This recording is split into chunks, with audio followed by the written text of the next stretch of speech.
I love my wife.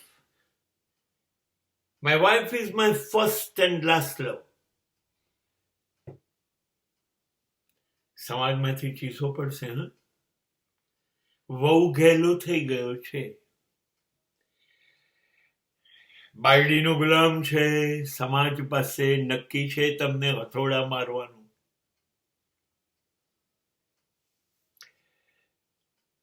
એક પિક્ચરનું નામ પણ હતું ને, સમાજમાં કહેવાય પણ છે, 100 દાડો સાસુ ને 1 દાડો વહુનો. તમે નક્કી કરી રહ્યા છો તમારું પતન, તમારી ખરાબી.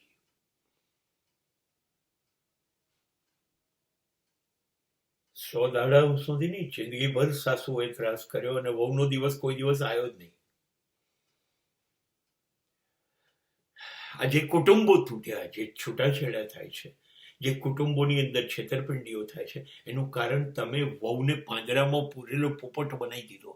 લાજ કાઢ, રસોડામાં રહે, તું ઘરની નારી, છોકરા પેદા કર, છોકરા ઉછેર, અમારું માન જાળવ, અમારી સેવા કર, અમારા પગ દબાય, અમારી ચા, અમારી કોફી, અમારું જમવાનું, અમારું નાસ્તાનું, અરે અમારા જ કામ કર, બસ બીજું કઈ નહીં. આ તું સંસ્કારી છું, તું કેટલી અરે અદભુત છું, તું તો તારા મા બાપના સંસ્કાર તે નિભાયા.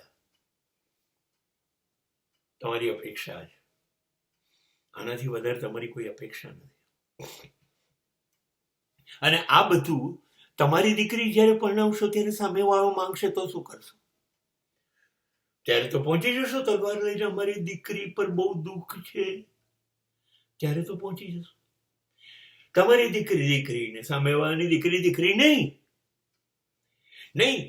જે થઈ ગયું પાછળની વાત આપણને શું કરવા જોવી જોઈએ? We never look back. પાછળ જોવું નથી, એક્સિડન્ટ થશે. આપણે આગળ જોવું, આગળ શું જોવું જોઈએ? એ બી આ ઘરનો હિસ્સો છે, તમે શોધીને લાયા છો, તમારા દીકરાની પસંદ છે. હવે એનાથી આગળ વધવાનું છે, તો એને શણગારીએ ને, એને સુખી કરીએ ને, એની દુઆ લઈએ ને, તો આ ઘર બદલાશે ને. આગળના બીજા 200-500 વર્ષ આવી રીતે વહુઓને સુખી કરીને કરાશે ને કે નહીં કરીએ? નહીં, તને સ્વતંત્રતા છે, એને એ કશું ખોટું નહીં કરે. સ્ત્રી જેટલી સમજદાર કોઈ હોતું જ નથી. આ સમાજ ટક્યો છે તેની સમજણ ઉપર. એ કશું ખોટું નહીં કરે. તમે ખોટા ડરો છો, તમે તમારી અંદર ચોર છે, તમે બીકણ છો, તમે ખોટા છો માટે ડરો છો.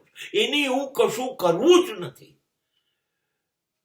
આઈ પ્રોમિસ યુ 99% સ્ત્રીઓ એના સસુરાલનું ધ્યાન રાખે છે.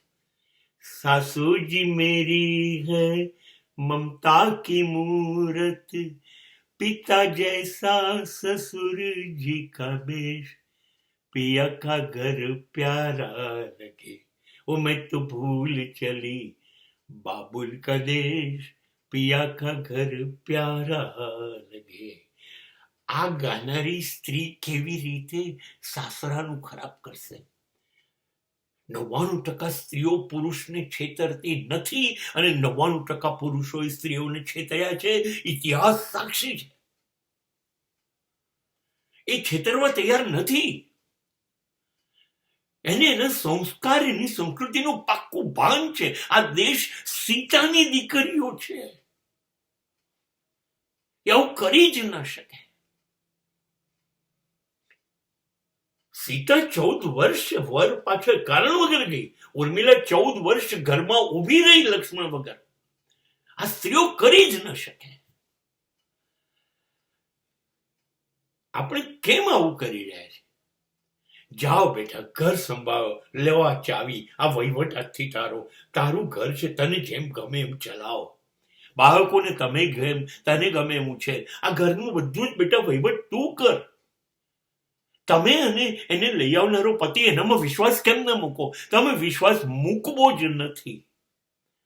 તમારી જવાબદારી સોંપી જ નથી અને પછી ગાળો દેવી છે. એ નહીં થાય. એવું કરશો ને, હવે હું ખાતરી આપું છું, એ ભૂતકાળની વાત જે હતી એ થઈ ગઈ. હવે તમને ઘેર ઘેર સીતા નહીં મળે, દ્રૌપદી મળશે. પછી તમે બેઠા હશો તોય બીજા 5 વર કરી દેશે. આ યાદ રાખજો. રાવણ નહીં લઈ જતો હોય તો શોધશે રાવણને, યાર મને લઈ જાય, અહીંયા મજા નથી, જો સામે સોનાની લંકા હોય તો. તમારે ખરાબ પરિણામો માટે તૈયાર થવું હોય તો વહુઓને તમે હેરાન કરો. અને યાદ રાખજો નવું સૂત્ર શું છે, 100 દાડા વહુના, અને એક પણ દાડો મરવો ત્યાં સુધી સાસુનો નહીં. એ સમય આવવાની બિલકુલ નજીકમાં છે, માટે હજી એ વહુ બચાવો, ધ્યાન રાખો.